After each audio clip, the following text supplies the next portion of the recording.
Assalamualaikum warahmatullahi wabarakatuh. Selamat siang Bapak Guru hebat semua. Semoga pada hari ini kita senantiasa diberikan kesehatan dan keberkahan oleh Allah Subhanahu wa taala. Puji syukur kita panjatkan kepada Allah Subhanahu wa taala yang mana pada hari ini kita masih diberi kesehatan dan kita masih diberi kesempatan sehingga kita dapat berkumpul semua di ruang Zoom virtual ini. Kemudian salawat beriring salam kita sanjungkan kepada pangkuan Nabi besar kita Muhammad Sallallahu Alaihi Wasallam yang telah membawa kita dari alam kebodohan ke alam yang berilmu pengetahuan. Pertama-tama penghormatan saya kepada Ibu Kepala Sekolah, kemudian kepada Bapak pengajar praktik Pak Mursan dan kepada pemateri kita Bu Rahmaliza SPD dan kepada Ibu Azizah SPD dan kepada semua Bapak dan Ibu guru yang telah hadir dan telah sudi memberikan waktunya di ruang Zoom virtual ini. Sebelumnya perkenalkan dulu, nama saya Nur Hayati yang selaku moderator di dalam kegiatan ini. Pada hari ini, pada kesempatan ini, kita akan mendengarkan materi ataupun kegiatan-kegiatan yang dilakukan oleh CGP kita, yaitu kegiatan praktik baik di Seminasi Budaya Positif. Sebelum kegiatan ini dimulai, nanti apabila ada pertanyaan ataupun ada saran yang ingin disampaikan di dalam Zoom ini, boleh nanti menunjukkan tangan atau di raise hand. Nanti kita kasih kesempatan kepada Bapak Ibu semua untuk memberikan pertanyaan ataupun memberi saran-saran kepada calon guru penggerak kita. Kali ini materi kita akan disampaikan oleh Bu Rahmaliza SPD. Kepada Bu Rahmaliza SPD, waktu dan tempat kita persilahkan. Baik, terima kasih kepada Ibu Nur Hayati sebagai moderator kita pada hari ini. Baik Bapak Ibu, kita mulai saja kegiatan kita pada hari ini. Assalamualaikum warahmatullahi wabarakatuh. Salam dan bahagia Bapak Ibu guru hebat semuanya. Alhamdulillah berkat kuasa Allah pada hari ini kita masih diberikan kesempatan untuk melaksanakan kegiatan kita pada hari ini, yaitu pada kegiatan diseminasi budaya positif. Kemudian salawat dan salam kepada Baginda Muhammad Sallallahu Alaihi Wasallam.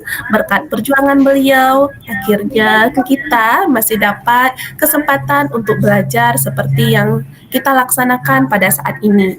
Baik Bapak Ibu, sebelum kita memulai kegiatan kita pada hari ini, perkenalkan saya Rahmaliza yang akan menjadi pemateri pada kegiatan diseminasi pada hari ini tentang budaya positif.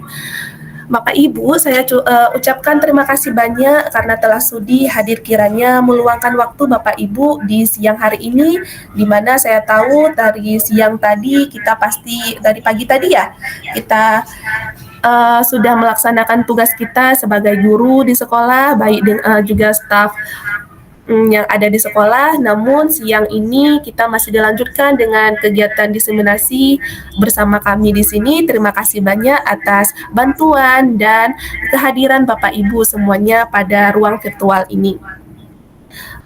Sebelum kita melanjutkan penghormatan kami kepada Bapak Ibu pengajar praktik kami, Bapak Mursal dan kepada Ibu Dian, juga kepada Bapak Ibu hadirin semua yang sudah bergabung pada Google Meet kita pada siang hari ini.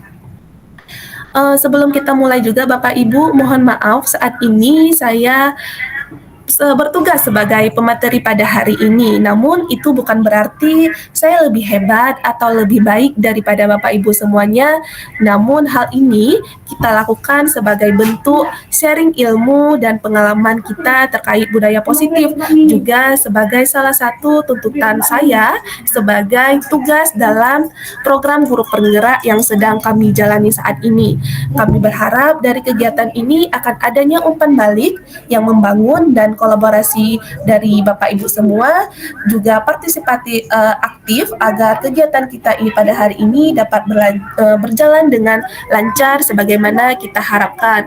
Juga saya mengharapkan refleksi dari Bapak Ibu sekalian untuk perbaikan yang akan lebih baik ke depannya nanti. Baik Bapak Ibu, kita bisa mulai sekarang ya. Izin share screen dulu Bapak Ibu.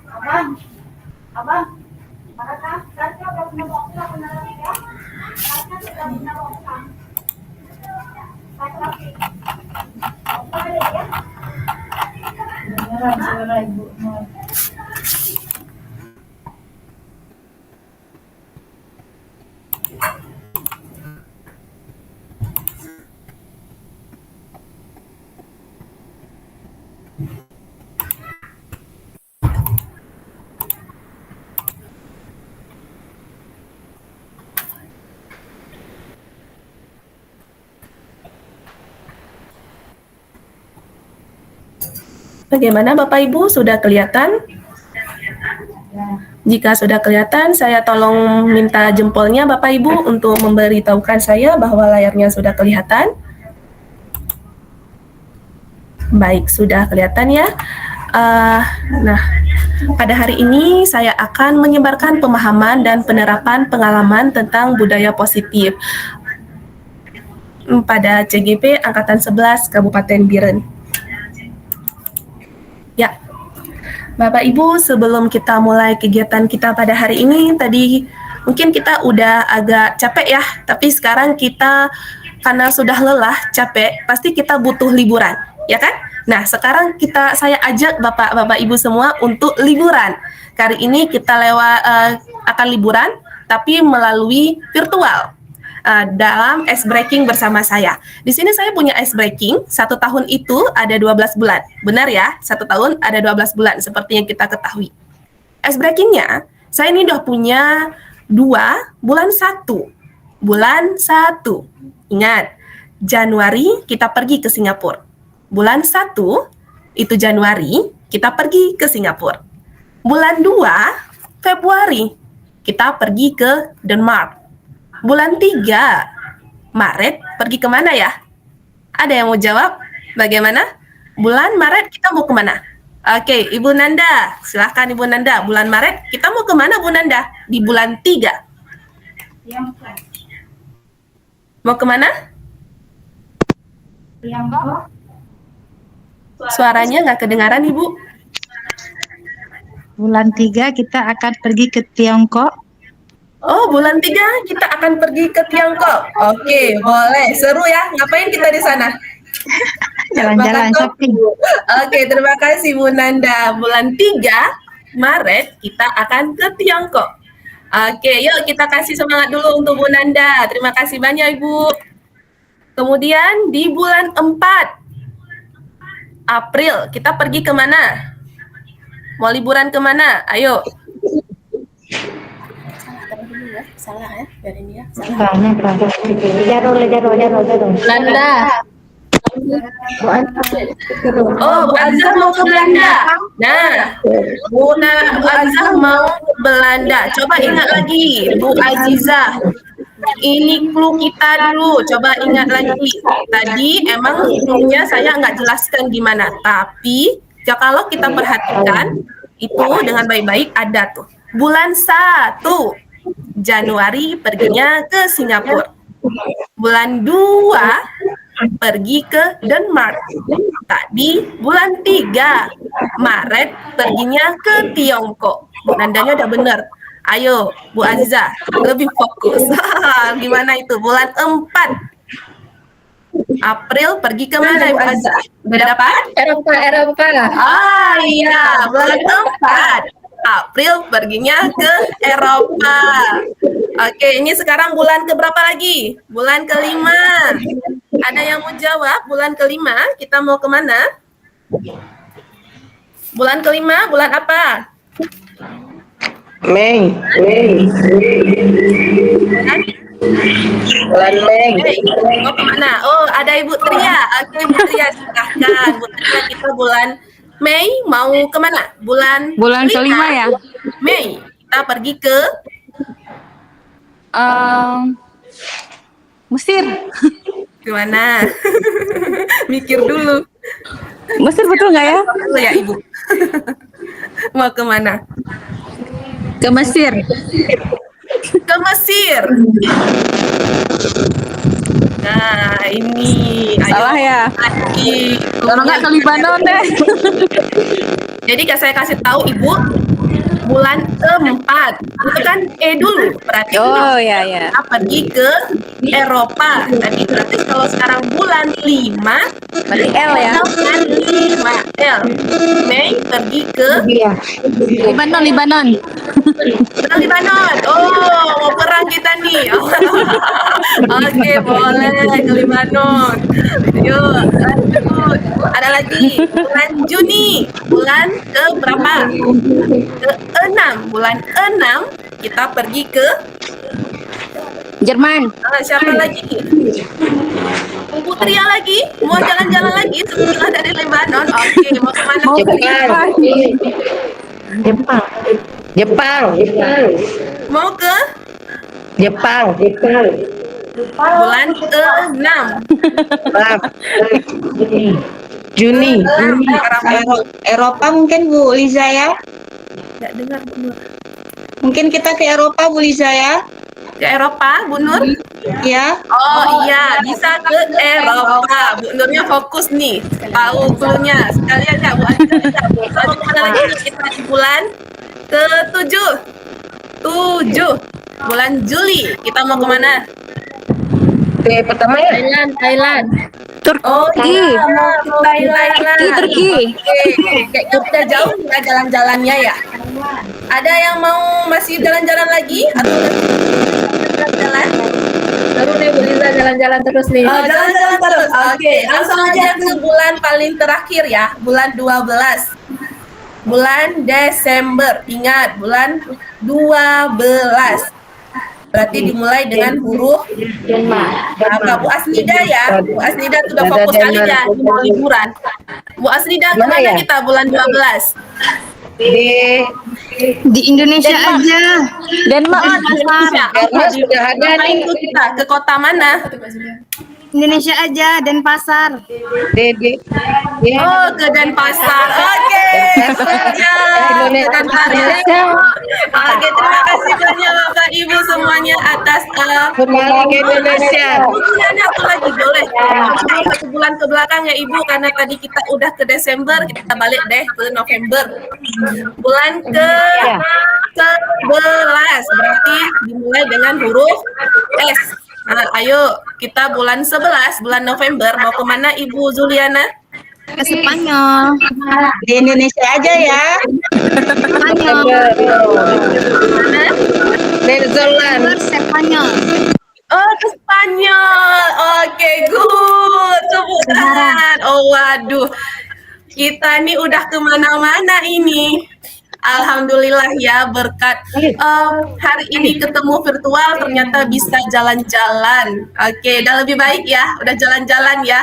Sekarang kita balik lagi ke diskusi kita bersama. Boleh ya? Oke, lanjut Bapak Ibu. Manusia ini melakukan sesuatu itu motivasi itu seperti yang kita tahu itu adalah dorongan yang dimiliki seseorang untuk melakukan tindakan sesuatu atau yang menjadi alasan dia melakukan sesuatu itu kenapa. Nah, jadi untuk motivasi perilaku manusia ini telah dijelaskan di sini bahwa motivasinya itu ada dua. Yang pertama motivasi eksternal dan yang kedua yaitu motivasi internal. Kita tahu bahwa motivasi eksternal itu adalah motivasi yang berasal dari luar dirinya sendiri. Sedangkan motivasi internal itu motivasi yang berasal dari dirinya sendiri, yaitu tujuan untuk disiplin positif. Nah, untuk motivasi eksternal di sini terbagi menjadi dua. Orang melakukan sesuatu, yang pertama bisa karena dia menghindari ketidaknyamanan atau untuk mendapatkan hukuman. Jadi ketika ia menghindari ketidaknyamanan ataupun hukuman tersebut, dia akan memikirkan, apa yang terjadi apabila saya tidak melakukannya? Gitu, dia mikir, hukuman apa ya yang akan saya terima kalau saya tidak melakukannya? Begitu juga dengan siswa-siswi kita. Nah, ketika kita memberikan PR misalnya atau tugas apa gitu, jika motivasi ia belajar itu bukan berasal dari dirinya atau berasal dari motivasi eksternal, salah satu alasannya ketika ia tidak mengerjakan tugas itu, dia akan mikir, kalau saya nggak buat tugasnya, apa ya yang akan dilakukan oleh ibu guru saya kepada saya? Nah, itu salah satu bentuk motivasi eksternal. Dia belajar bukan dari dirinya sendiri, tapi karena untuk menghindari ketidaknyamanan ataupun hukuman. Yang kedua, ada motivasi eksternal yang untuk mendapatkan imbalan atau penghargaan dari orang lain. Ketika ia melakukan sesuatu, itu karena berharap imbalan aja, berharap akan dapat sesuatu dari tindakan yang ia lakukan. Kalau saya buat tugas, apa ya yang akan diberikan ibu guru saya ke saya? Gitu. Dia mikirnya akan dapat sesuatu. Jadi yang dilakukan dia juga bukan berasal dari dirinya sendiri. Ia melakukan itu karena ingin dapat barang atau imbalan seperti apa yang akan kita berikan kepada dia. Nah, dari kedua ini ada satu lagi motivasi internal, yaitu motivasi yang berasal dari dirinya sendiri untuk menjadi orang yang mereka inginkan dan menghargai diri sendiri dengan nilai-nilai yang mereka percayai. Nah, orang-orang ini melakukan segala sesuatu itu karena berdasarkan diri mereka, nilai-nilai yang ada pada dirinya. Misal, kita mempunyai nilai yang bertanggung jawab. Jadi kita akan berusaha melakukan tugas-tugas kita dengan baik agar sesuai dengan nilai yang kita percayai gitu. Atau misal kita juga adalah orang yang disiplin gitu, disiplin waktu. Ketika kita datang ke kantor atau kemana janji kita melakukannya karena itu berdasarkan nurani kita, nilai yang kita percayai bahwa saya adalah orang yang disiplin, bukan karena saya ingin dilihat oleh atasan saya, oh hari ini Asnida SPD datang cepat, misal kayak gitu ya kan, ibu capsetnya lihat, oh ini, bukan, tapi karena keinginan kita sendiri. Kita menghargai diri kita, bahwa diri kita ini adalah orang yang memiliki motivasi untuk melakukan segala sesuatu dengan nilai yang sudah kita percayai. Begitu ya Bapak Ibu. Nah, kita lanjutkan. Dalam melakukan motivasi untuk diri sendiri, pasti ataupun kepada orang lain, pasti kita nggak jauh-jauh mikirnya ada hukuman dan konsekuensi. Tadi kita tahu ada dua faktornya, yaitu motivasi internal dan eksternal. Nah, kalau internal dan eksternal itu motivasinya tidak kita lakukan, kita kan akan pasti mikir, kalau saya tidak melakukannya, apa yang terjadi kepada saya? Nah, ada namanya hukuman dan konsekuensi. Di sini saya punya kasus Bapak Ibu. Kasusnya, Iva kurang menguasai pelajaran matematika, sehingga pada saat pelajaran tersebut berlangsung, dia banyak berdiam diri atau menggambar di buku pelajarannya. Pada saat guru matematikanya, Pak Seno, menanyakan pertanyaan kepadanya, ia gugup dan tak sengaja menjatuhkan tasnya dari kursi, serta tiba-tiba menjadi gagap pada saat berupaya menjawab. Seluruh kelas pun tertawa melihat perilaku Iva yang berbicara tergagap-gagap dan terkejut tersebut. Pak Seno pada saat itu membiarkan teman-teman Iva menertawakannya yang tergagap dan malu sekali saat itu. Dan malahan meminta Iva untuk maju ke depan dan berdiri di depan kelas sambil menunjuk hidungnya. Karena tidak bisa menjawab pertanyaan dari Pak Seno. Kelas makin gaduh dan anak-anak pun tertawa melihat Iva di depan kelas memegang ujung hidungnya. Udah dapat ya Bapak Ibu kasusnya? Nah, ada pertanyaan. Apakah Bapak Ibu semua setuju dengan tindakan yang dilakukan Pak Seno terhadap Iva? Kalau setuju, mengapa? Dan kalau tidak setuju, mengapa? Kemudian, menurut Anda, menurut Bapak Ibu semua, tindakan yang dilakukan Pak Seno terhadap Iva adalah sebuah hukuman atau konsekuensi? Dan mengapa? Ada Bapak Ibu yang ingin menjawab? Atau kalau tidak ingin menjawab secara langsung, boleh di kolom chat.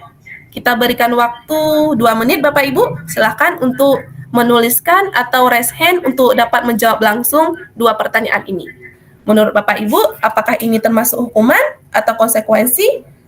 Dan apakah Bapak Ibu setuju dengan tindakan Pak Seno terhadap Iva? atau tidak setuju? Silahkan Bapak Ibu dapat menjawab dua pertanyaan ini. Saya berikan waktunya 2 menit.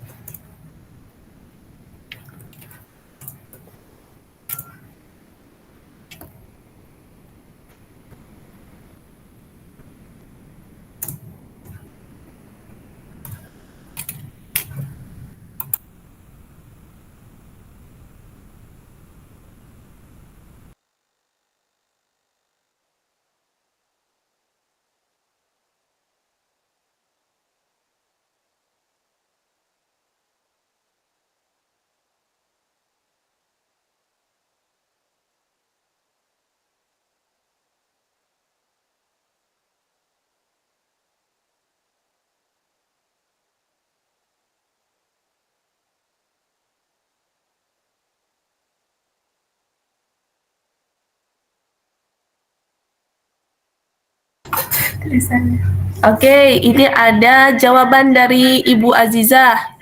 Katanya tidak setuju karena membuat Iva malu. Dan yang kedua, menurut Bu Azizah ini adalah sebuah hukuman. Ada lagi Bapak Ibu?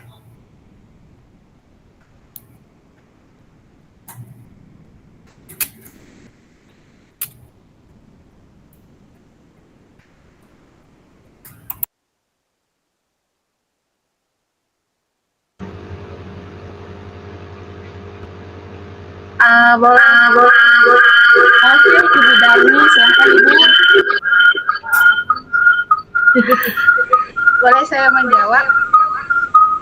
Mohon maaf Ibu Darmi, suaranya terlalu kecil, saya tidak bisa dengar.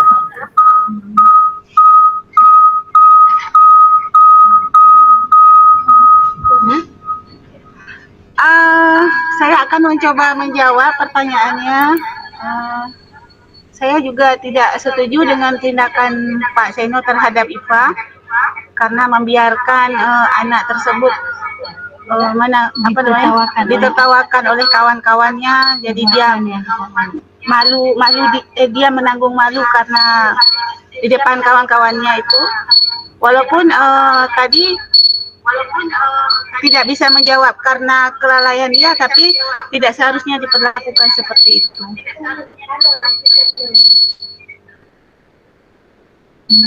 Iya baik, Itu Bu Darni, jawaban dari Bu Darni tidak setuju ya Ibu? ya. Iya, tidak setuju. Tidak setuju. Bagaimana dengan pertanyaan nomor 2? Menurut Bu Darni, ini sebuah hukuman atau konsekuensi?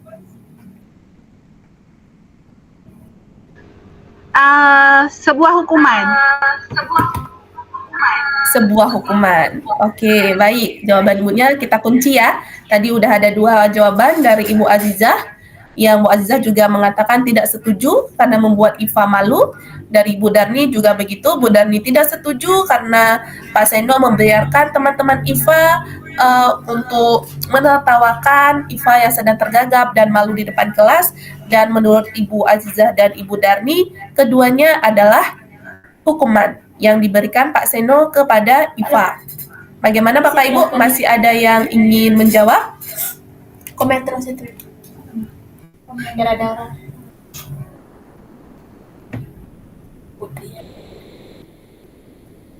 Yang punya Bu Azizah tadi, punya Bu Lida tadi.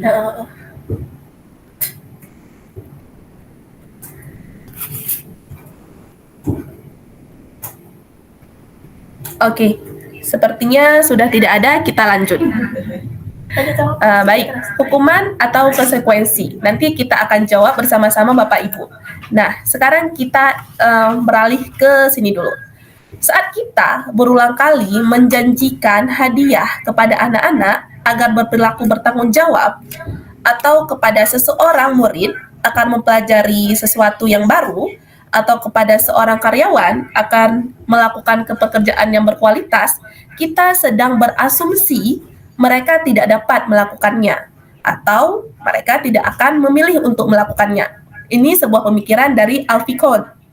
Nah, sesuai dari hal yang sudah disampaikan Alfikon sebelumnya, kita lanjut dihukum oleh penghargaan.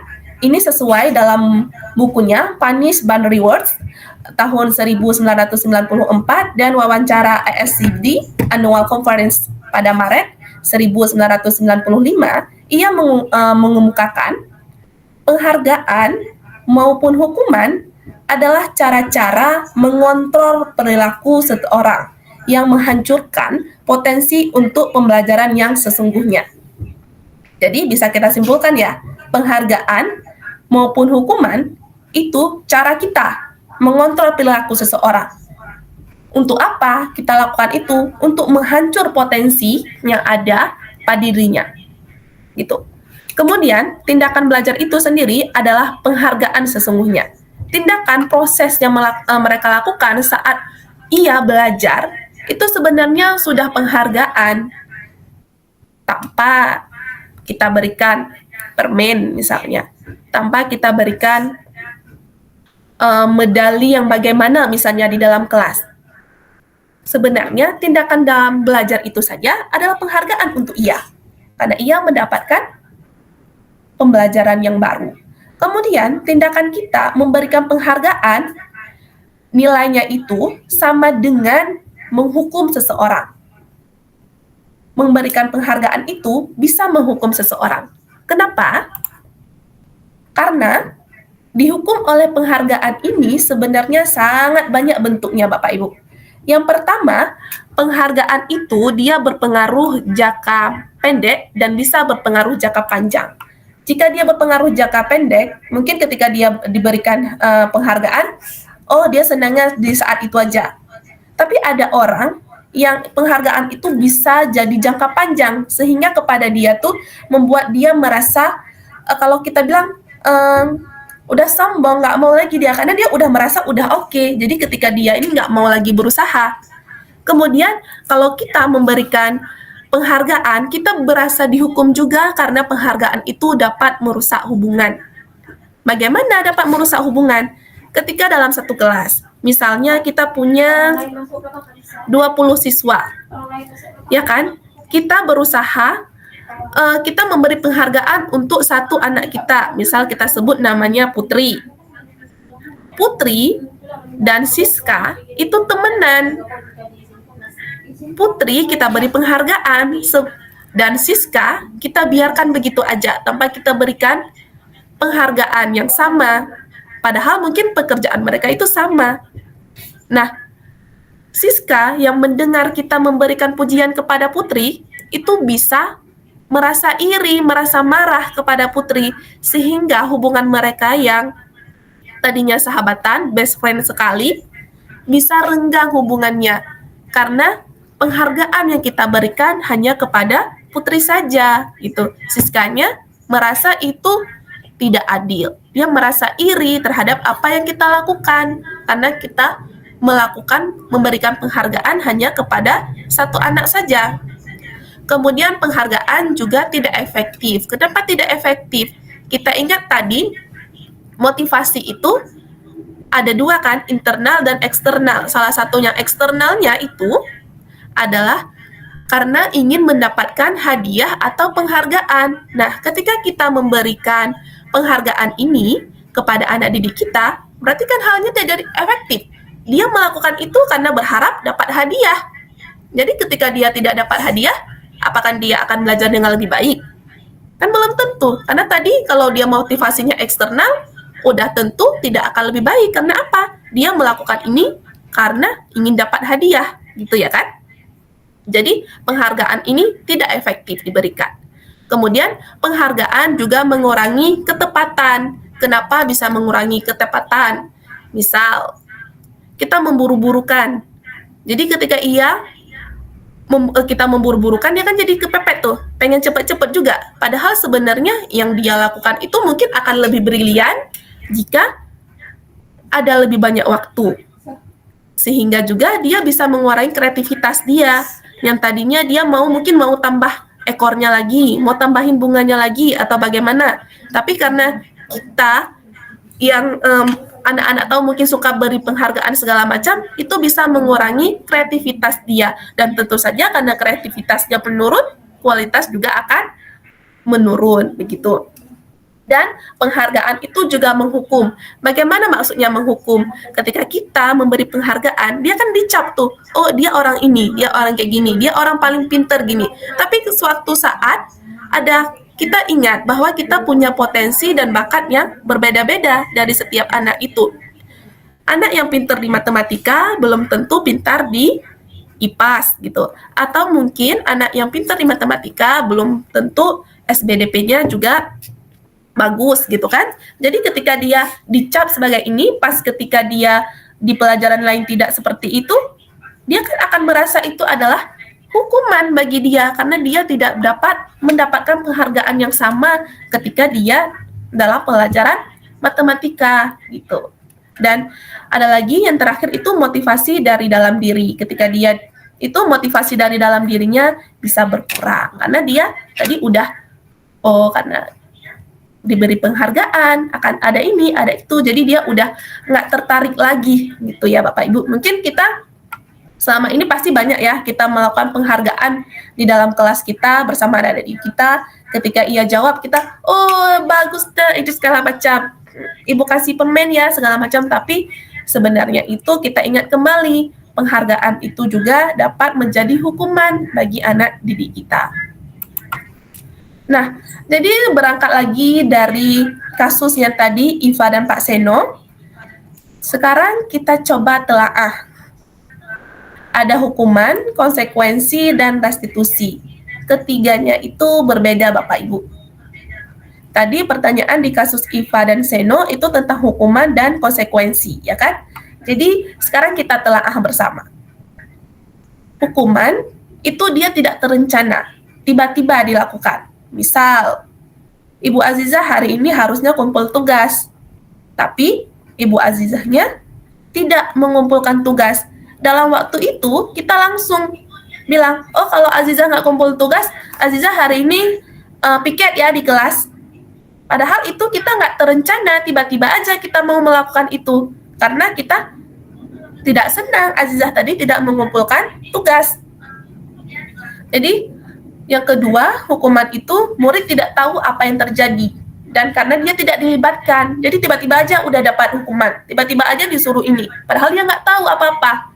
Sebenarnya kita nggak melakukan sesuatu dulu sebelum adanya hukuman tersebut.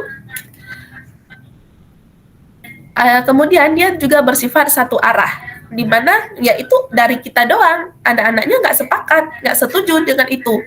Dan kebanyakan hukuman itu berupa hukuman fisik atau psikis. Jadi kalau bukan fisiknya yang tercederai, ya psikisnya gitu. Kemudian kalau konsekuensi itu terencana, disepakati sesuai dengan peraturan.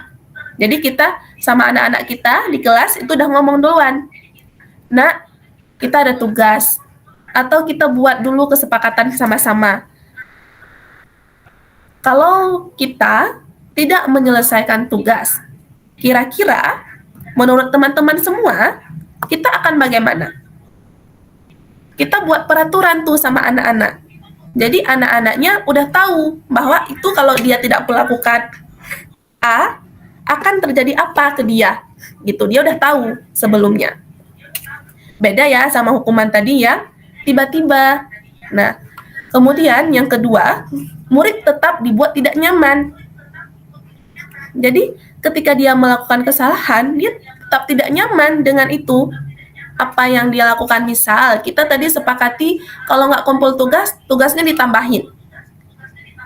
Dia kan tidak nyaman dengan itu. Yang tadinya tugasnya mungkin 3, gara-gara dia nggak buat, bertambah 2 lagi, jadi 5. Dia kan nggak nyaman. Ya kan? Kemudian sikap guru di sini juga selalu memonitor murid. Dia pantau segalanya. Jadi itulah bedanya hukuman dan konsekuensi. Jadi kalau kita lihat tadi dari kasus Iva dan Pak Seno, itu lebih masuk ke mana? Hukuman atau konsekuensi? Jawab. Hukuman. Lebih masuk ke hukuman ya. Kalau berangkat dari materi ini, itu lebih dekat kepada hukuman. Karena apa yang dilakukan Pak Seno tadi mencederai apa psikisnya si Iva. Ya, mencederai psikisnya Iva. Kemudian apalagi? Tiba-tiba tidak terencana kayak gitu tadi. Nah, tapi dia terkejutkan gitu, Bu. Benar. Tadi juga tiba-tiba ya kan? Dia udah gagap, dan gugup, nggak bisa lagi. Tiba-tiba langsung Pak Seno minta dia ke depan kelas, tunjuk hidungnya dia kan, si Iva. Jadi itu juga bentuk dari hukuman. Jadi tidak terencana dan tiba-tiba. Nah, sekarang Bapak Ibu balik lagi ke kita nih. Coba kita pikir-pikirkan lagi apa yang kita lakukan selama ini itu hukuman atau konsekuensi gitu. Jadi karena sekarang kita sudah tahu bedanya, kita udah tahu ya memposisikan apa yang kita lakukan itu termasuk hukuman atau ke konsekuensi. Nah, selain hukuman dan konsekuensi juga ada yang namanya restitusi, yaitu proses menciptakan kondisi bagi murid untuk memperbaiki kesalahannya.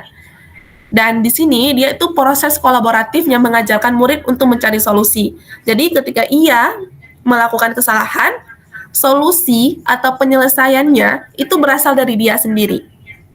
Tugas kita di sini menciptakan aja kondisinya. Kita tuh sebagai fasilitator, nggak menyuruh dia agar begini agar permasalahan kamu selesai. Tapi kita hanya sebagai partner dia, mengarahkan solusi yang dia temukan itu. Jadi ketika dia ada masalah, dia tahu solusinya apa. Kita cuma mendampingi aja, melakukan restitusi terhadapnya. Nah, di sini kita lihat juga perbedaan antara identitas gagal dan identitas sukses. Jadi kalau hukuman ini udah tentu masuk ke identitas gagal, yaitu kalau identitas gagal udah pasti nggak benar ya Bapak Ibu. Nah, kalau identitas sukses, ini masuklah dia ke jadi anak yang disiplin. Di identitas sukses ini terbagi juga menjadi dua, ada konsekuensi dan restitusi. Dan hukuman ini, dia sesuatu yang menyakitkan harus terjadi.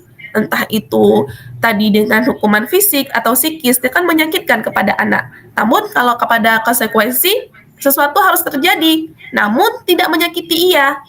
Nah, kalau di restitusi itu menjadi pilihan untuk bisa mendapatkan solusi dari permasalahan itu. Kalau di hukuman, itu rasanya tidak nyaman. Jadi bisa berlangsung untuk jangka waktu yang panjang bagi anak-anak. Dia bisa merasakan trauma dari kejadian itu. Sedangkan konsekuensi, dia juga tidak merasa nyaman. Tapi itu prosesnya, jangka waktu yang ia terima itu lebih pendek.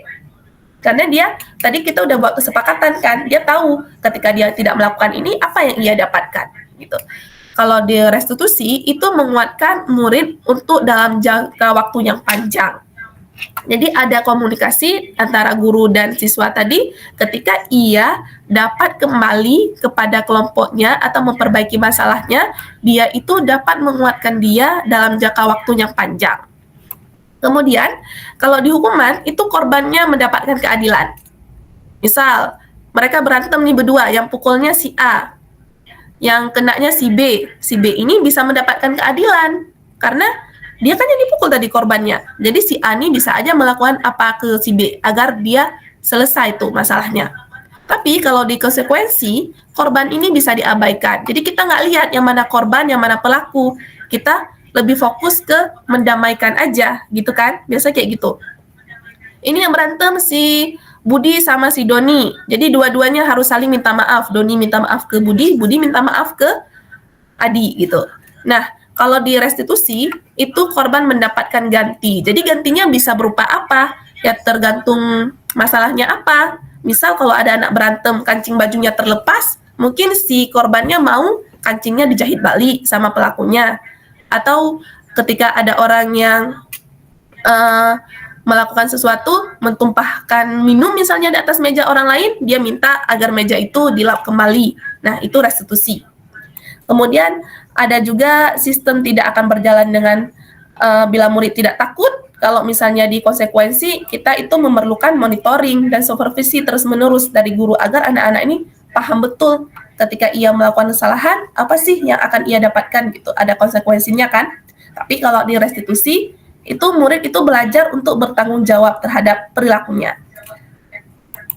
Dan masih banyak lagi Bapak Ibu, ini terkait identitasnya gagal dan identitas yang sukses. Ini salah satunya, perilaku negatifnya. Ketika kita, anak-anak melakukan sesuatu yang kita rasa itu salah, kita akan bilang, awas ya kalau nanti dilakukan lagi, awas kamu. Gitu kan? Itu salah satu dari hukuman. Tapi kalau masuk ke kondisi konsekuensi, itu udah netral posisinya. Imbang antara positif dan negatif. Jadi, kita bisa aja ngomong, lakukan apa yang udah Ibu bilang tadi, atau lakukan seperti yang udah kita bicarakan tadi, gitu. Tapi kalau dia masuk kepada restitusi, ketika dia melakukan hal yang salah, kita akan tanya, apakah hal ini sesungguhnya yang ingin kamu lakukan? Yakin abang melakukan ini? Misalnya gitu. Kita balik kepada keyakinan dia. Sesuai nggak dengan nilai-nilai kebajikan yang ia yakini? Dan kita juga kalau misalnya dipaksa, di hukuman, kita tuh kan maksa. Dia nggak mau sebenarnya, tapi maksa kitanya. Tapi kalau di konsekuensi itu dari stimulus respon. Dan di restitusi jadinya teori kontrol. Baik Bapak Ibu, ini masih banyak. Nanti akan kita sharing-sharing sama-sama lagi di belakang ya, waktu kita diskusi bareng-bareng. Ini banyak hal yang masuk kepada hukuman, konsekuensi, ataupun restitusi. Tapi sesungguhnya kita pasti mengharapkan yang terbaik untuk anak didik kita agar ia dapat mencapai kemerdekaan, kebutuhannya seperti yang kita harapkan, yang seperti yang ia mau gitu. Nah, ini ada kuis Bapak Ibu. Kita udah tahu tadi apa itu hukuman dan konsekuensi. Saya ada beberapa pertanyaan. Ada 1, 2, 3, 4, 5, 6 pertanyaan. Nah, menurut Bapak Ibu, ini masuk ke mana? Hukuman atau konsekuensi? Bapak Ibu boleh raise hand atau boleh juga jawab di kolom chat. Saya boleh jawab. Boleh. Ada yang ingin jawab? Boleh, Bu Liza? Oke. Iya. Ada Ibu Nur Kalau Hayati. untuk yang pertama, mencatat 100 kali di dalam buku kalimat, saya tidak akan terlambat lagi karena terlambat ke sekolah. Kalau itu menurut saya itu termasuk ke dalam hukuman. Hukuman. Termasuk ke dalam hukuman ya, menurut Ibu Nur Hayati. Kita cek jawabannya apakah benar. Mencatat 100 kali dalam buku kalimat, saya tidak akan terlambat lagi karena terlambat ke sekolah itu termasuk hukuman. Benar. Itu adalah hukuman. Kenapa bisa masuk hukuman? Karena itu membuat ia capek gitu kan. Nulis 100 kali itu dia nggak akan ada orang yang senang melakukannya. Nah, yang kedua, lari mengelilingi lapangan basket 2 kali karena terlambat berkumpul di lapangan saat jam PJOK. Itu hukuman atau konsekuensi? Nah, ada jawaban dari Bu Azizah. Itu adalah konsekuensi. Apakah benar konsekuensi? Kita cek jawabannya bersama. Jawabannya benar. Itu konsekuensi. Kenapa termasuk konsekuensi? Karena dia kan lari 2 kali. Terlambat kumpul di lapangan saat jam PJOK. Itu benar, kan PJOK. Tapi kalau misalnya kita mapel matematika, anaknya terlambat, kumpul di mana, kita minta lari 2 kali, itu salah, karena tidak sesuai dengan materi pembelajarannya. Kita lanjut untuk nomor 3. Silakan Bapak Ibu boleh raise hand atau menjawab di kolom chat.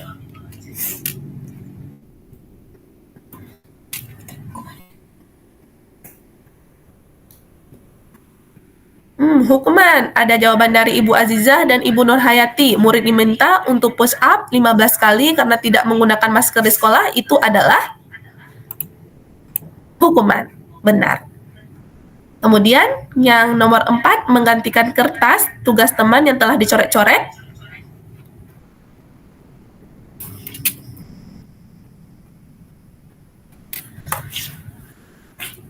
Itu adalah konsekuensi. Kenapa konsekuensi? Karena ia bertanggung jawab, tadi udah merusak kertas teman, dia gantikan.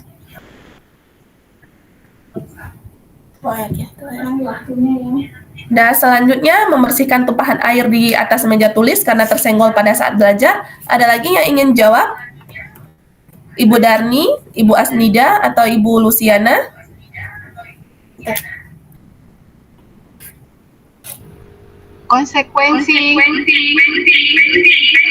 Konsekuensi dari Ibu Darniati. Kita cek jawabannya. Iya, benar. Ibu Azza juga jawab. Itu adalah konsekuensi. Lanjut lagi. Ini untuk Ibu Luciana. Ada Ibu Luciana masih berjemur di lapangan basket pukul 12 siang karena mengobrol dengan teman. Itu termasuk termasuk apa Ibu Ana? Suaranya kurang kedengaran. Hukuman. Termasuk hukuman.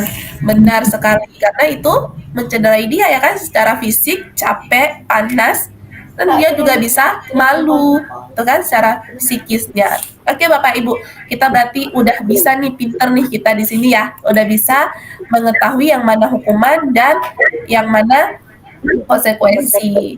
Tuh, kita kasih dulu semangat untuk kita. Oke, kita lanjut lagi.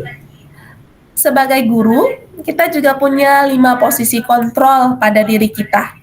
Yang pertama, itu kita bisa jadi penghukum, bisa menjadi pembuat rasa bersalah, bisa jadi teman, bisa jadi pemantau, ataupun bisa menjadi manajer. Bedanya gimana? Bedanya, kalau penghukum, dia itu menggunakan hukuman fisik ataupun verbal.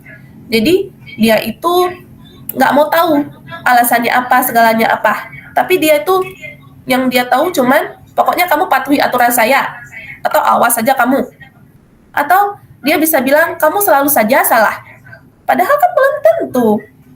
Nah, itu termasuk penghukum.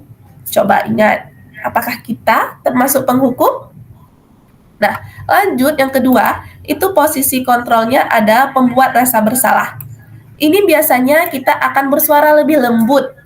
Dia menggunakan keheningan untuk membuat anak itu merasa tidak nyaman, bersalah, atau menjadi rendah diri. Ya kan, biasanya kalau udah salah tuh kita diem, nggak mau open, sehingga dia tuh merasa bersalah. Kalimat yang sering dilontarkan itu, ibu sangat kecewa sekali dengan kamu. Gitu. Kita ngomongnya nggak panas, nggak tinggi, cuman dengan keadaan dikit, anak-anak tahu kalau kita tuh lagi nggak suka sama dia. Jadi dia akan merasa tidak berharga, kecewa, dan merasa orang-orang di sekitarnya tuh nggak sayang sama dia. Yang ketiga, itu posisinya sebagai teman. Di sini kita menjalin hubungan baik antara guru dan murid. Kita tuh bisa dengan humor untuk mempengaruhi mereka, atau bisa juga menjadi teman curhat mereka gitu. Nah, kita biasanya menggunakan kalimat, ayolah bantu, demi ibu ya, demi bapak ya. Kamu nggak ingat nih, kan bapak selama ini sering bantuin kakak, kan bapak selama ini sering bantuin abang gitu. Jadi, atau misalnya kita ketika dia buat masalah, kita kayak, ya udah nggak apa-apa, biar ibu aja, atau biar bapak aja gitu. Sebenarnya jadi teman ini ada hal positif, ada hal negatifnya, tapi kecenderungannya jadi hal ke negatif. Kenapa? Ketika suatu hari misalnya berbuat salah dan kita tidak ada di posisi di keadaan mendukung dia, dia akan mengira kita tuh bukan teman dia lagi, atau dia akan merasa kita menjauhi dia. Jadi dia akan merasa kecewa dan tidak lagi mau berusaha. Jadi ketika dia buat salah, dia udah mikir, nggak apa-apa, nanti ditolongin ibu, nggak apa-apa, nanti juga ibu kasih tahu, gitu. Jadi dia udah nggak mau lagi berusaha. Atau misalnya ketika kita emang nggak mau bantu, dia merasa kecewa, ya ibu, padahal ibu biasanya bantu kami, kenapa tadi ibu kayak gini, kenapa ibu kayak gitu. Dia punya rasa ketergantungan pada diri kita. Nah, selanjutnya ada yang namanya kontrol kita sebagai pemantau, di mana kita ini ya mengawasi, melihat orang lain atau siswa kita. Kita menggunakan transaksi atau konsekuensi untuk memisahkan antara hubungan pribadi kita dengan murid. Ketika kita menjalankan posisi ini, biasanya kita nanya kepada anak-anak, emang peraturannya kayak mana? Abang kan hari ini nggak buat tugas, kan kita ada peraturannya. Abang kayak mana peraturan kita? Harus buat tugas tepat waktu kan? Atau gimana? Atau misal ketika kita piket pagi, ada siswa yang terlambat, kita tanya, abang tahu nggak peraturannya? Abang ini datangnya udah jam 7.45. Abang tahu peraturannya? Gitu kan? Nah, itu pemantau. Kita tuh menggunakan bukti untuk melakukan, menunjukkan bahwa hal yang kita lakukan itu benar. Gitu. Kemudian, ada posisi yang terakhir itu, posisi yang bisa kita ambil sebagai pendidik itu adalah manajer. Di mana di sini berusaha untuk membuat sesuatu bersama murid, di mana kita mempersilahkan dia untuk mempertanggungjawabkan perilakunya. Kita mendukung ia agar dapat menemukan solusi atas permasalahannya sendiri. Jadi kita ini menempatkan diri kita nih bukan untuk dia tahu solusi dari kita, tapi kita cari sama-sama dengan dia, kitanya dukung. Ketika dia udah dapat solusinya apa, kita dukung. Oh gini ya abang, oh gini ya maunya kakak.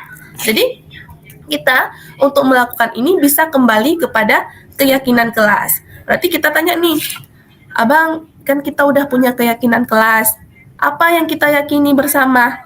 Atau apa nilai-nilai yang abang yakini? Kemudian kita bisa bertanya, jika abang memperbaiki ini, hal apa yang abang akan lakukan atau rencana apa yang akan abang lakukan. Jadi rencananya hal apa yang akan dilakukan itu dari dia sendiri, bukan dari kitanya.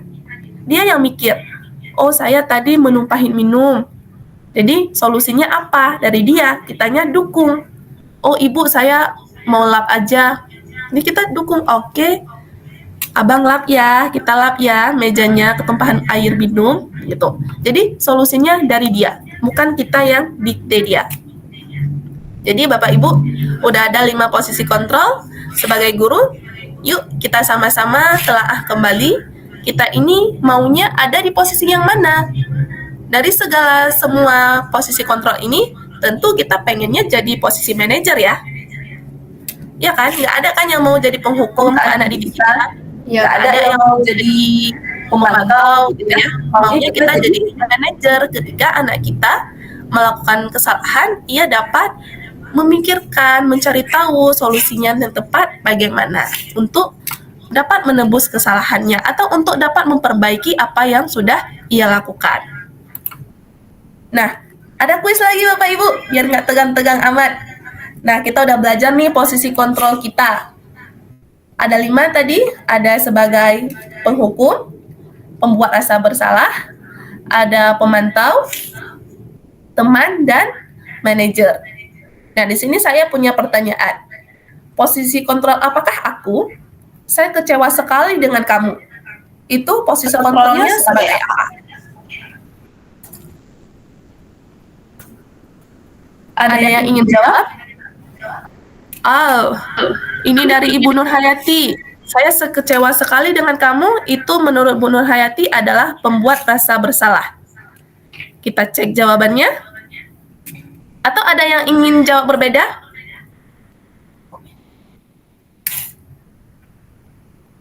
Ada yang mau jawab berbeda?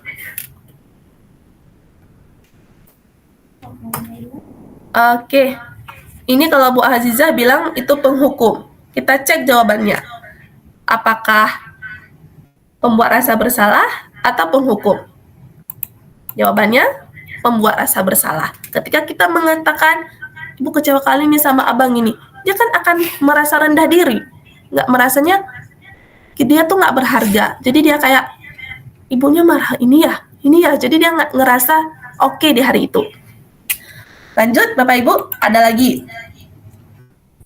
Posisi kontrol, apakah aku? Kamu tidak pernah benar melakukannya. Nah, ini kita lagi berada di posisi kontrol apa?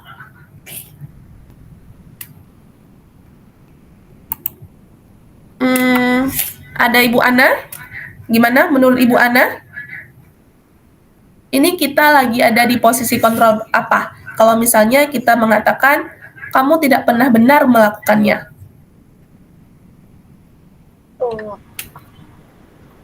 Penghukum. Iya, Bu Ana? Penghukum. Penghukum. Oke, kita cek jawabannya. Jawabannya adalah benar, penghukum. Kita tuh anggapnya adalah sebagai penghukum. Dia tuh kita mikirnya alah kamu tuh nggak pernah bisa nih, nggak bisa itu. Jadi kita tuh sebagai penghukum pada saat itu. Terima kasih banyak Bu Ana. Lanjut lagi. Ada pertanyaan, apa rencanamu untuk menyelesaikan masalah ini? Kita lagi ada di posisi kontrol siapa? Ada siapa lagi di sini? Ada Bu Darni mungkin mau jawab?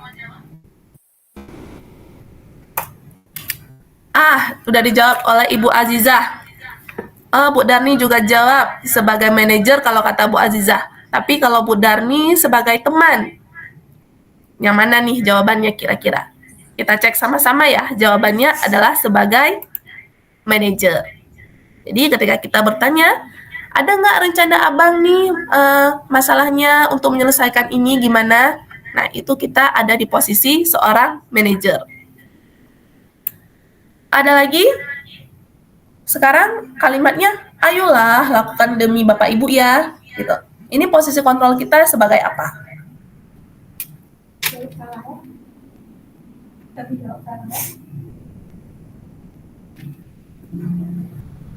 Ada Ibu Nurhayati sebagai pemantau, kalau Ibu Darni sebagai teman. Oke, ini apa ya jawabannya? Kita lihat jawabannya sebagai teman. Iya, kita tuh memposisikan kita tuh sebagai teman. Jadi dia melakukannya karena kita. Dia nggak ikhlas gitu ya, kalau kita ngomongnya. Ya, yang terakhir ini. Posisi kontrol sebagai apakah aku? Kamu tidak pernah mendapatkan nilai jika tidak mengerjakan tugas. Kita saat ini sedang menjadi siapa? Ada Ibu Amna, ada Ibu Asnida, mau coba jawab? Silahkan. Ada Ibu Darni, sudah cepat duluan. Sebagai pemantau. Bu Azizah juga sebagai pemantau. Baik, kita cek jawabannya. Sebagai pemantau, iya benar sekali. Berarti kita sudah dapat memahami apa tadi posisi kontrol yang bisa kita lakukan sebagai pendidik. Nah, sekarang kita masuk ke keyakinan kelas. Mengapa keyakinan kelas? Mengapa bukan peraturan kelas? Nah, kenapa kita melakukan keyakinan kelas? Mengapa bukan peraturan kelas? Karena seseorang akan lebih tergerak dan bersemangat untuk menjalankan keyakinan daripada hanya sekedar mengikuti serangkaian peraturan tertulis tanpa makna. Mereka perlu mendengarkan dan memahami arti sesungguhnya tentang peraturan-peraturan yang diberikan, apa nilai-nilai kebajikan di balik peraturan tersebut, dan apa tujuan utamanya, serta apakah ia tertarik untuk melakukannya atau karena takut atau hanya karena ia mengikuti serangkaian peraturan saja untuk mengatur mereka memahami tujuan mulianya. Jadi ketika kita membuatkan keyakinan kelas, itu kan tadi kita ada ajakan dulu sama anak-anak, sepakat dulu. Kalau peraturan itu tidak seperti itu, dia nggak tahu. Jadi cuma ngikut-ngikut doang gitu. Nah, ketika kita buat keyakinan kelas, itu nilai-nilai keyakinannya itu lebih menuju kepada nilai-nilai kebajikan. Jadi nilai-nilai kebajikannya itu yang kita sepakati bersama. Entah tadi ada disiplin waktu, keselamatan, kesehatan gitu kan. Kalau dalam profil pelajar Pancasila ada kemerdekaan global, mandiri, kreatif gitu. Nah, dan kalau di keyakinan kelas itu lebih memotivasi seseorang untuk melakukan perilaku dan bersifat jangka panjang. Ya tuh nggak, cuman kalau peraturan tuh kayak, peraturan di sini aja, peraturan di situ aja. Tapi kalau keyakinan, ya tanamkan, dia yakin bahwa itu melakukannya bisa bersifat jangka lama untuk dia. Dan dia bisa menggunakan keyakinan itu sebagai pedoman untuk berperilaku bukan sekedar peraturan, namun dia dapat mengetahui tujuan utama sehingga ia benar-benar berperilaku sesuai dengan nilai-nilai tersebut, dan bukan karena sekedar berperilaku itu karena takut, tapi karena dia udah punya pegangan apa sih keyakinannya, apa sih nilai-nilai yang akan saya dapatkan jika saya melakukan ini, apa sih yang sesuai sama nurani saya, sesuai dengan nilai-nilai yang ada pada diri saya gitu. Nah, ini ada pembentukan keyakinan kelas. Pasti semua wali kelas, Bapak Ibu, ini udah pernah ya buat ini pembentukan keyakinan kelas, di mana kita dengan siswa-siswi kita buat nih kayak keyakinan ini. Biar apa? Biar ya mungkin kelasnya lebih tentram, lebih terarah ketika kita punya keyakinan kelas. Nah, keyakinan kelas yang kita buat itu di sini dia bersifat abstrak dan dia juga merupakan pernyataan yang universal dan dibuat dalam pernyataan yang positif. Jadi nggak ada kata tidak atau jangan, tapi di dalam dibuat dalam pernyataan yang positif. Kemudian kalimatnya itu singkat-singkat. Karena kenapa? Agar mudah diingat oleh anak-anak. Jika kalimatnya panjang kan susah ya. Kemudian dia sesuai dengan kondisi kelas dan sekolah kita. Jadi kalau kelas A dan kelas B bisa aja keyakinan kelasnya kan berbeda. Dikondisikan sebagaimana kondisi kelasnya, bagaimana kebutuhan anak-anaknya gitu. Dan dalam membuatkan keyakinan kelas ini juga melibatkan semua anak, semua warga sekolah. Jadi enggak yang cuman kita aja, saya aja, wali kelas aja, tapi semua anak ikut mendiskusikannya. Jadi enggak yang tiba-tiba udah ada aja gitu. Nah, pembentukan keyakinan kelas ini pernah juga kami lakukan. Itu caranya bagaimana kalau kami kemarin itu buatnya saya kasih sticky note untuk anak-anak. Jadi menurut mereka maunya keyakinannya kelasnya atau nilai-nilai universal yang ingin mereka terapkan menjadi keyakinan kelas itu apa. Kemudian satu persatu menempelkan di papan tulis. Jadi kemudian saya urutkan, saya kelompokkan mana yang mirip-mirip atau yang berbeda, diurutkan, kemudian kita diskusikan. Jadi bagaimana kalimatnya akan menjadi pernyataan yang positif. Kemudian setelah didapat, dibuat dalam bentuk yang bisa kita tempel, itu saya kemarin pakai aplikasi Canva, kemudian ditempelkan di kelas, sehingga anak-anak bisa ingat dengan keyakinan kelas yang telah kita sepakati bersama-sama. Dan kita berusaha tuh tiap hari ingetin, ini loh nak keyakinan kita, ini loh nak yang kita sepakati bareng-bareng gitu. Pasti saya yakin juga Bapak Ibu semua sudah buat ide. Karena saya lihat juga masuk kelas Bapak Ibu udah ada nih ya tertempel di kelasnya.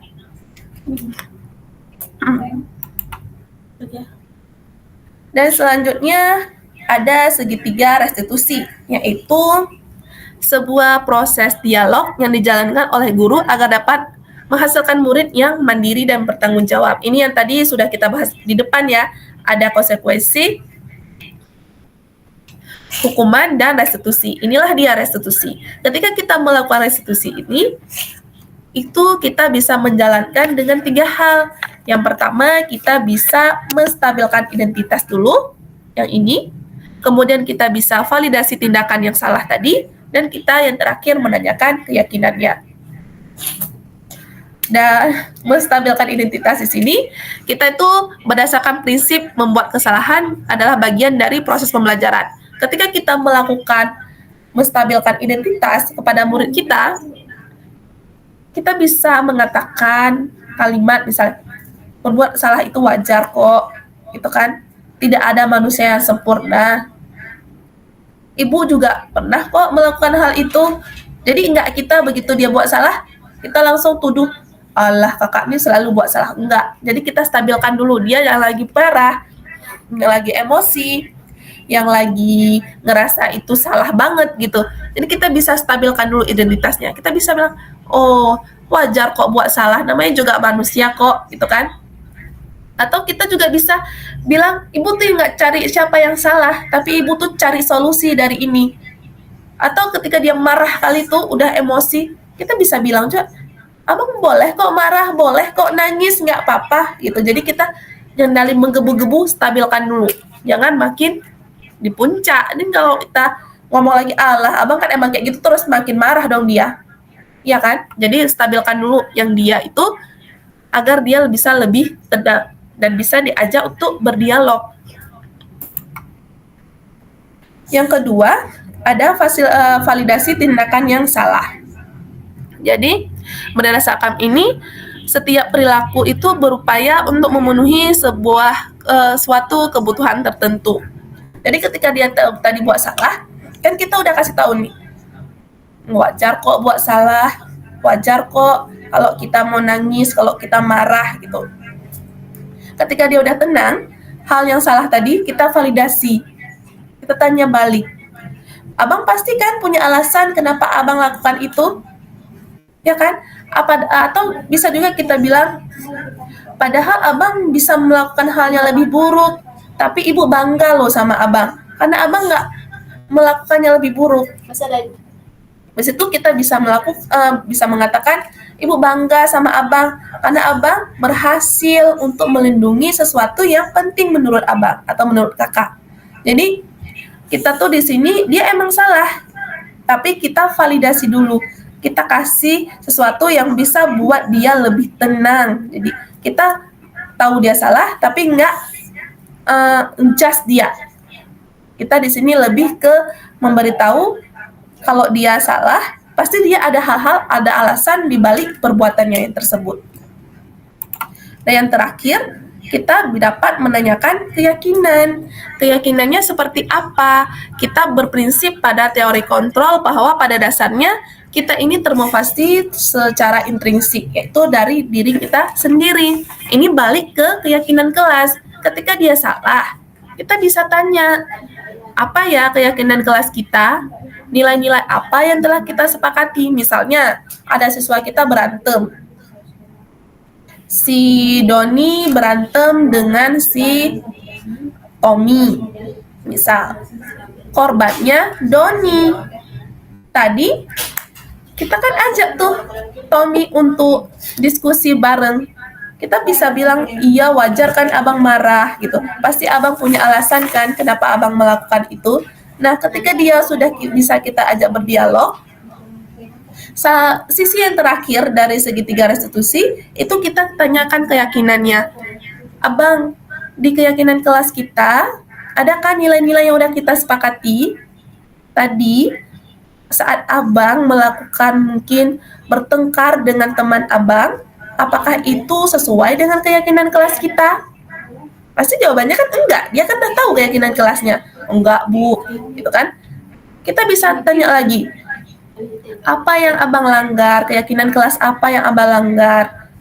Saling menghormati, saling menyayangi. Gitu kan dia udah tahu dari keyakinan kelas yang udah kita sepakati. Terus kita bisa tanya lagi. Abang sebenarnya gambaran seperti apa yang abang mau? Abang maunya jadi orang seperti apa sih? Gitu. Jadi solusinya itu dari dia sendiri, bukan dari kita. Dia yang akan jawab sendiri. Saya Bu mau jadi orang yang baik, misalnya. Saya Bu sebenarnya nggak mau berantem, tapi karena ini gini gitu kan. Jadi semua solusinya datang dari dia sendiri, bukan kita yang paksa solusinya ke dia. Itulah dia restitusi. Jadi ketika kita akan melakukannya ada 3 tahap tadi. Yang pertama kita stabilkan dulu identitas dia, yang dia lagi marah-marahnya, kita stabilkan dulu. Kemudian kita validasi tindakan dia yang salah yang itu. Baru yang terakhir kita tanyakan keyakinannya. Dia akan mau jadi seperti apa? Yang bagaimana sesuai dengan nilai-nilai yang telah diyakini oleh dirinya. Nah, ini penerapan segitiga restitusi yang pernah kami lakukan. Ini saya pernah dengan bertanya tentang segitiga restitusi, dan saat dilakukannya percakapan ini, anak-anak ini dia dapat menemukan solusi dari permasalahannya sendiri tanpa perlu kami tuntun. Dia tahu apa yang salah, dia tahu apa yang harus perbaiki. Semua solusinya itu datang dari dirinya sendiri. Nah, baik Bapak Ibu, kita sudah ke penghujung. Kepada penutup, jadi dalam penerapan program disiplin positif ini hendaknya kita sebagai guru itu memiliki nilai dan peran yang baik, di mana kita mampu untuk merefleksikan diri dalam posisi kontrol saat ini, dan menjalankan diri kita sebagai among atau manajer yang dapat menuntun murid-murid kita menjadi insan yang lebih mandiri, merdeka, dan bertanggung jawab seperti standar dari nasional pendidikan kita. Nah, terima kasih banyak Bapak Ibu untuk perhatian dan partisipasi aktifnya dalam kegiatan diseminasi kami pada hari ini. Selanjutnya, ruang virtual ini saya serahkan kembali kepada moderator kita, kepada Ibu Nur Hayati. Terima kasih atas waktunya, dan saya meminta maaf jika ada kesalahan kata dalam pemaparan materi. Saya akhiri. Wassalamualaikum warahmatullahi wabarakatuh. Baik, kita ucapkan terima kasih kepada pemateri kita, Bu Rahmaliza, yang telah sudi kiranya memberikan materi kepada kita semua. Kita kasih aplaus dulu buat kita semua yang masih senantiasa aktif di ruang Zoom virtual ini. Selanjutnya, tadi Bu Rahmaliza sudah menyampaikan kegiatan materi kita berbagi praktik baik dominasi budaya positif pada materi menyebarkan pemahaman dan penerapan pengalaman budaya positif. Di sini tadi Bu Rahmaliza menyampaikan tentang motivasi ya. Motivasi menurut beliau itu ada dua. Yang pertama itu berasal dari eksternal, yang berasal dari luar. Kemudian yang kedua itu berasal dari internal, itu dalam diri kita sendiri ya. Kemudian juga beliau menjelaskan perbedaan antara hukuman, konsekuensi, dan restitusi. Menurut beliau, kalau hukuman itu bersifatnya tidak terencana dan akan berupa hukuman fisik. Kemudian tentang konsekuensi kalau menurut beliau ini sifatnya terencana, disepakati, dan sesuai dengan peraturan. Mungkin yang pernah kita lakukan di kelas ya, yang sudah kita pernah buat di kelas kita masing-masing ya. Kemudian yang ketiga ada restitusi, yaitu tentang proses menciptakan kondisi bagi murid untuk memperbaiki kesalahan kita masing-masing ya. Menurut beliau juga, kalau hukuman itu identitasnya gagal. Kenapa gagal? Karena itu dapat membunuh fisik siswa kita ya. Kemudian kalau konsekuensi dan restitusi itu, dia identitasnya sukses. Kenapa? Karena itu bisa membentuk disiplin peserta didik kita. Kemudian, ada 5 posisi kontrol guru juga yang disampaikan oleh beliau. Kita melihat masing-masing ya, kita berenung ya masing-masing ya. Apa sih kita berada di posisi mana sih? Apa kita berada di posisi guru itu sebagai penghukum? Apakah kita si pembuat merasa bersalah? Atau kita sebagai teman, pemantau, atau sebagai manajer? Baik, untuk selanjutnya kita buka sesi umpan balik ya. Umpan balik dan refleksi bagi kedua pemateri kita. Saya minta kesediaannya dari yang pertama guru senior kita ya. Siapa ini? Guru senior kita dulu. Siapa? Kita minta kesediaan kepada staf administrasi ya, administrasi di UPTDS Negeri 3 Pecontahan Pesangan, yaitu Bu Zuliana Zulkifli. Kepada Bu Zuliana, untuk umpan balik dan refleksi kepada pematerinya, kita persilahkan. Baik, terima kasih Bu Nur. Assalamualaikum warahmatullahi wabarakatuh. Saya tadi mendengarkan pemaparan yang disampaikan oleh Bu Aziza dan Ibu Rahmaliza. Ternyata jadi guru nggak mudah ya. Ibu-ibu, saya menyadari bahwasannya banyak hal yang harus dilakukan agar dapat membersamai murid-murid kita. Walaupun saya bukan berlatar belakang guru, namun diseminasi ini juga sangat berguna bagi saya. Semangat terus Ibu Rahmaliza, Ibu Aziza. Semoga sukses adik-adik aku. Makasih Bu Nur. Amin. Makasih untuk umpan balik dan refleksinya Bu Juliana Zulkifli. Mungkin nanti ke depannya Bu Juliana mau seperti kami-kami ini jadi guru ya. Untuk Berat selanjutnya, rasanya. Berat rasanya Kenapa? Bu Nur. berat rasanya jadi guru ya. Jam segini masih di sekolah. Udah kayak kerja di kantor ya. Tapi semangat ya ibu-ibu. Tetap demi anak bangsa. Iya, semua kita guru-guru hebat di sini ya. Ya, semangat. Baik. Salam guru hebat. Ya, terima kasih Bu Juliana Zulkifli. Selanjutnya kita persilakan kepada guru senior kita ya. Yang paling-paling senior di SC3 ya. Kita persilakan Bu Asnida untuk memberikan umpan balik dan refleksinya kepada kedua pemateri kita. Silakan Bu Asnida.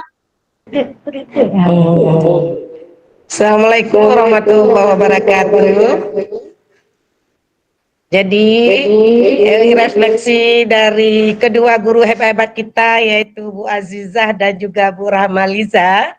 Semangat terus jadi guru, memang seperti dikatakan Bu Zuliana sulit jadi guru, tetapi itu udah pilihan kita sendiri. Ya alhamdulillah semoga kalian tetap berhasil. Dan apa yang direfleksikan tadi adalah cukup bagus sekali, yaitu kami-kami yang sudah lama ini dapat pengalaman dari guru-guru hebat kita berdua. Jadi selamat, semoga tetap sukses dan dapat diterapkan kepada siswa-siswa kita di SD Negeri 3 Percontohan Pesangan. Tetap semangat. Oke, hanya ini saja. Assalamualaikum warahmatullahi wabarakatuh. Luar biasa ya refleksi dan umpan balik dari guru-guru hebat kita ya. Terima kasih buat semuanya. Kita kasih kesempatan lagi untuk 2 orang lagi untuk memberikan refleksi. Kita persilakan kepada Ibu senior juga ya, Ibu Luciana. Ibu Luciana masih bersama kami di sini. Alhamdulillah. Bu Luciana. Ya, alhamdulillah masih Bu Nur. Iya, kita persilakan untuk memberikan refleksi dan umpan balik kepada kedua pemateri kita. Silakan Bu Luciana.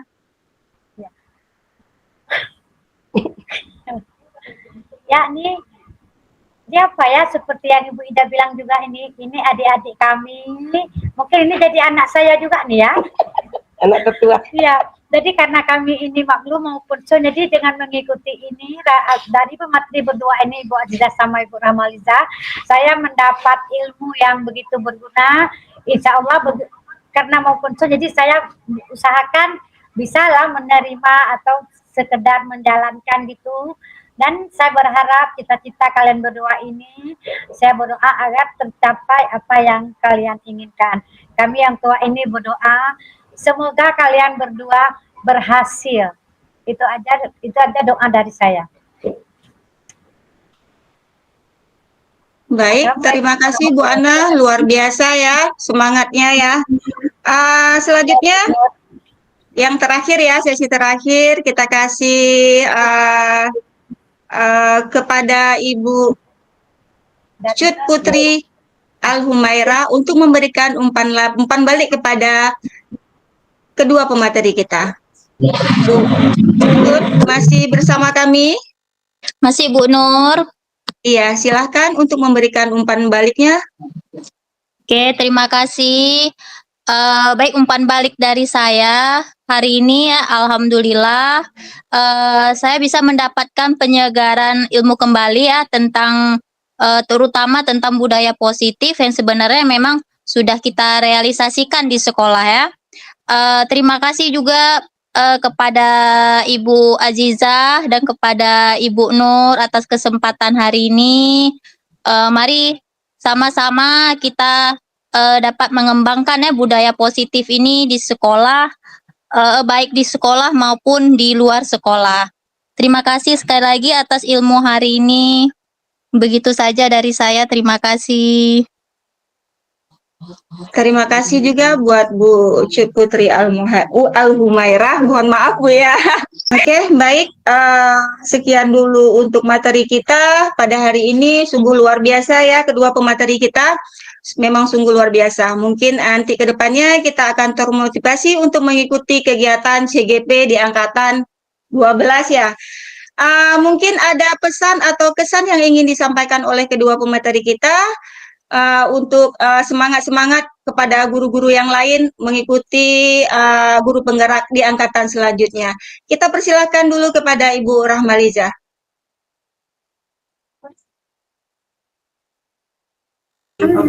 Semangatnya bagaimana? Oke, terima kasih kesempatannya Ibu Nurhayati. Apa ya kesan dan pesan gitu? Selama mengikuti pendidikan guru penggerak ini udah berjalan sampai modul kedua sekarang sudah beberapa bulan. Rasanya menyenangkan dan walaupun deg-degan tetap karena kenapa tugasnya banyak. Tentu kita juga di sekolah ada aktivitas dan ada anak-anak yang harus kita pedulikan juga ya kan, tidak kita tinggalkan walaupun sedang pendidikan ini. Jadi kesannya menyenangkan. Dapat pembelajaran yang baru, dapat ilmu baru, ketemu dengan relasi-relasi yang baru, mempertambah lagi pertemanan. Dan saya berharap di sini bukan cuma kami yang dapat mengikuti program ini, ke depan ada banyak lagi Bapak Ibu yang bisa bergabung bersama kami, sama-sama kita bergerak untuk memajukan sekolah kita, menciptakan disiplin positif kepada anak didik kita, dan juga bisa memenuhi kebutuhan belajar anak kita, sehingga apa yang mereka inginkan dapat menjadi siswa yang merdeka seperti yang diharapkan oleh Ki Hajar Dewantara dan bisa menjadi cerminan dari profil pelajar Pancasila. Begitu saja Ibu Nur. Sungguh luar biasa ya semangatnya. Baik, terima kasih untuk kedua pemateri kita. Sebelum kita tutup acara ini, kita sesi foto bersama dulu ya. Mohon semua untuk membuka kameranya. Bu Tria buka maskernya. Bu Darmi. Bu Ucut udah buka. Bu Nanda. Bu Nanda. Bu Darmi belum? Dijalankan. Bagaimana gayanya? Salam guru hebat ya. Ini bergerak ya. Bergerak. Udah boleh? Kita mulai? Oke. 1, 2, 3. Bentar Bapak Ibu. Ditahan dulu. Oke, selesai. Kayak lain kata. Oke. Gimana gayanya lagi? Gaya lainnya gini. Oke. Senangnya. Yuk, 1, 2, Bu Darmi. 1, 2, 3. Tahan dulu. Oke. Oke, baik. Terima kasih untuk waktu dan kesempatannya pada hari ini. Hanya di sini dulu kegiatan kita pada hari ini. Terima kasih untuk semuanya. Saya akhiri. Wabillahi taufiq wa hidayah. Wassalamualaikum warahmatullahi wabarakatuh. Waalaikumsalam Warahmatullahi wabarakatuh.